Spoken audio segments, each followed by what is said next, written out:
For the last few years, I've given a portion of my income to charity. By now, I've given thousands, maybe tens of thousands of pounds. And in fact, today I'm taking a pledge to continue giving at least 10% for the rest of my working life. In this video, I'll explain why I'm doing it, why it's an awesome thing to do, and why you should probably be doing it too. First, let me explain what's actually going on here. This all started when I first heard about the Giving What We Can pledge back in 2018. The basic idea is very simple. If you're white and you speak English, which most people watching this video probably are, then you are probably one of the world's wealthiest people. You can go to this website titled How Rich Am I? And plug in your income to find out yourself where you stand. For me, the answer is pretty striking. I'm in the top 1%. In a room of 100 people lined up according to their income, I would be at the very end. And I don't earn anything crazy. I have a quite ordinary job as a product manager. In fact, the really surprising thing about these results is just how many people in the world are living on pennies. If you live in a rich country, it's easy to forget how extraordinary your circumstances are. Even if you're living at the poverty line in the UK, you're still in the top 15% worldwide. And if you look back in time to see all the people that have lived and died in the last 300,000 years, which, by the way, that's over 100 billion people in total, your situation seems even more extraordinary. You might say, well, that's the way things are. Life is unfair, we're all dealt different hands, we don't have the power to control that. And I get that, but stick with me a bit longer and maybe you will see it my way. For me, spending £1 adds only a little value to my life.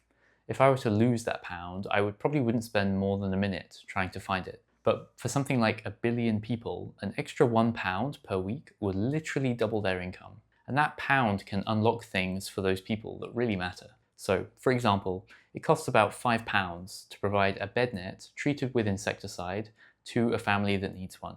These bed nets hang over the sleeping area for a whole family and they block mosquitoes carrying malaria for several years. And that £5 includes all the costs associated with buying the bed net and sending it to the right place. Malaria kills around 600,000 people every year, which is mostly young children in Africa. Secondly, it costs just £2 to give vitamin A supplements to a child for a whole year. Vitamin A is one of the important elements for our immune system, and in richer countries, we get plenty from just eating vegetables and dairy. And also, lots of our foods are fortified with vitamin A, such as cereals and grains. In poorer countries, vitamin A deficiency is really common. It's the leading cause of preventable childhood blindness, and it increases the risk of death from common illnesses like diarrhea. This isn't a disease, it's a basic nutrient that families living in poverty literally can't afford to buy through their food, and £2 fills that gap for an entire year. One more example. Finally, the cost of education in poorer countries is also very cheap by our standards, and is one of the best ways to help people escape poverty. So, the cost of primary school tuition in Kenya ranges from around £15 to £260 per year. In comparison, my education in the UK costs £9,000 per year. And education is linked to the survival, health, and income of the student's whole family. The fact that your money goes so much further overseas is called the 100 times multiplier. Essentially, the perceived value of that money is 100 times more for people who earn so much less. And the same logic applies to other creatures too. If you believe, like me, that other non-human animals are able to experience suffering, then a small amount of money can have a huge impact for them. For instance, consider that over 100 billion farmed animals are killed for meat and other animal products every year. That is hundreds of millions of animals every day. Almost all of those animals live in factory farms, where they often have really, really bad conditions. I plan to make another video on the topic of animal welfare another time, but for now I'll save you the details. I've just been rereading a book, Why Vegan, from Peter Singer, that really reminded me why I went vegetarian almost 10 years ago. The things I've read and seen about factory farming really make my stomach turn. Anyway, despite the huge number of animals that suffer in factory farms, the amount of charitable funding that they receive is very small relative to the amount spent on animal shelters, at least in the US. So a small amount of additional funding in factory farming can go a very long way. And animal advocacy organizations have a great track record of success. They help factory farmed animals to live with better conditions by campaigning for corporate commitments and national policies. In the description, I'll leave a link to a blog post which summarizes some of the biggest wins for farmed animal advocacy in 2025. Once you learn how big of an impact you can make with even a small amount of money, how cheap it is to solve basic problems for other people, it becomes really hard to justify keeping it all for yourself. In fact, I personally believe that we each have a responsibility to act upon knowledge like this. I think it's wrong to know that preventable suffering is happening around us and that we have the power to do something to affect them, and yet choose to ignore it. There's a famous thought experiment called the drowning child, which might make you see things the same way. I won't tell you about it right now, but go and watch a video about it after this. Okay, so here we are on the Giving What We Can website, and I'm going to take you through the whole pledging process while I do it for myself so that you can see what it looks like without having to commit yourself.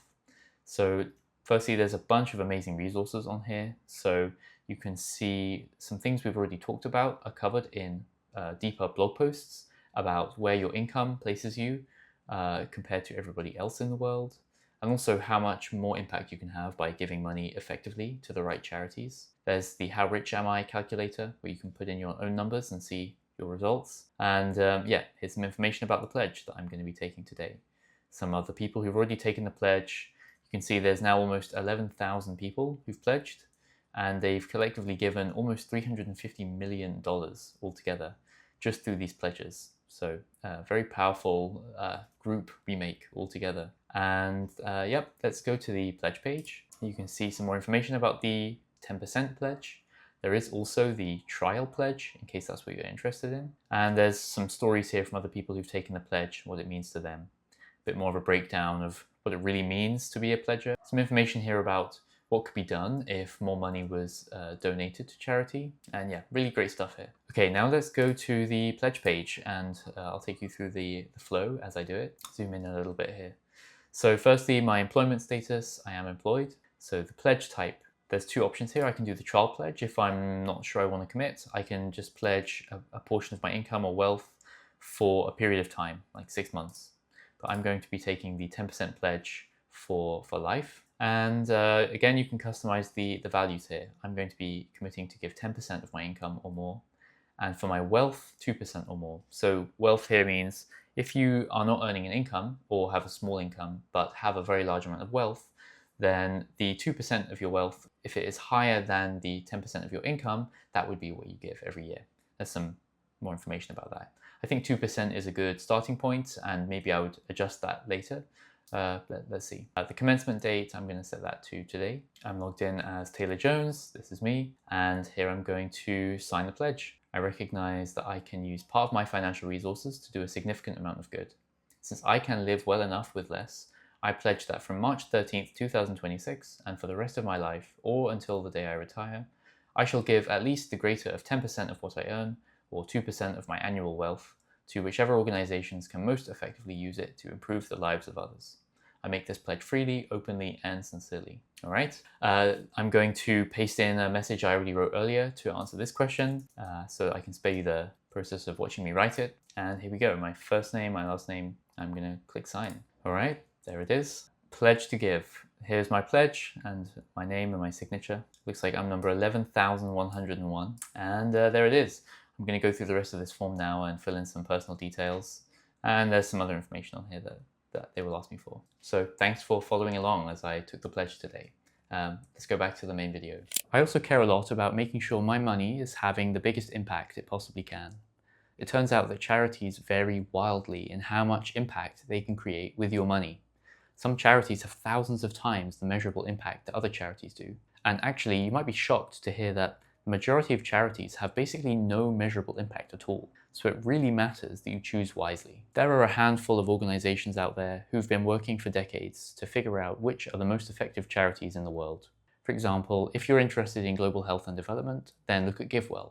If you want to help animals, look at Animal Charity Evaluators. Since I graduated around 5 years ago and started earning a regular income, I've been slowly increasing the portion of my earnings that I give away. It started at around 3%, and now for the last 2 years, I've been giving around 10%. Now, as of today, I'm committed to doing the same for the rest of my career. And it doesn't feel scary or daunting. It feels like a step closer to really living my values. On the practical side, the whole thing is automated so that I never accidentally forget to give my 10% for the month. On the first day of the month, that portion is automatically debited from my bank account and sent to charity. More specifically, I send it to Giving What We Can, who have a set of funds that collect money from thousands of donors and then allocate it to individual charities. Because they share my philosophy of trying to give money to the most impactful causes, I trust them to make good choices on my behalf. Probably better choices than I could have made myself, since it's really complicated to figure out which individual charities are most in need of funds right now and could do the most good with it. I'm in complete control of the amount that I give, and if I decided to stop giving tomorrow, nobody would chase after me. The 10% pledge is a pledge that I make for myself, though I hope that my friends and family will hold me accountable to it. Now, what if you care about these issues and want to do as much good as you can, but you really can't spare any money right now? Then, of course, there's other resources you can give. In fact, what you do with your time and effort through your career or volunteering could plausibly have a much larger impact than the money that you give. That's a topic for another day. If you'll allow me to get a bit philosophical about things, then I think this is about more than the money I give away. It's about orienting all of the different parts of my life, my career, my finances, my lifestyle, my relationships, towards being a force for good and a source of care. I think it's about playing a positive role in your own life and the lives of others. It's about being what the world needs, helping to heal the world. So that's about it. Maybe this whole video sounds like an attempt to signal to you how good I am. And maybe that's partly true. I do think giving is a good thing to do. I'm proud of the fact that I care about doing good and doing it with a focus on really making an impact. It feels great, and I wish more people would do it too. In fact, I think you should do it. That's what this video is really about, getting you to join me on the pledge wall. If you're interested but you don't want to commit, then have a look at the Try Giving pledge, which is a great way to experiment with regular giving. You can just pick a small amount, like 1%, and try it for 3 months. If you're not going to try pledging, then I'd love to hear why in the comments. Maybe I can make another video addressing those particular points. Anyway, I've been Taylor. Until next time.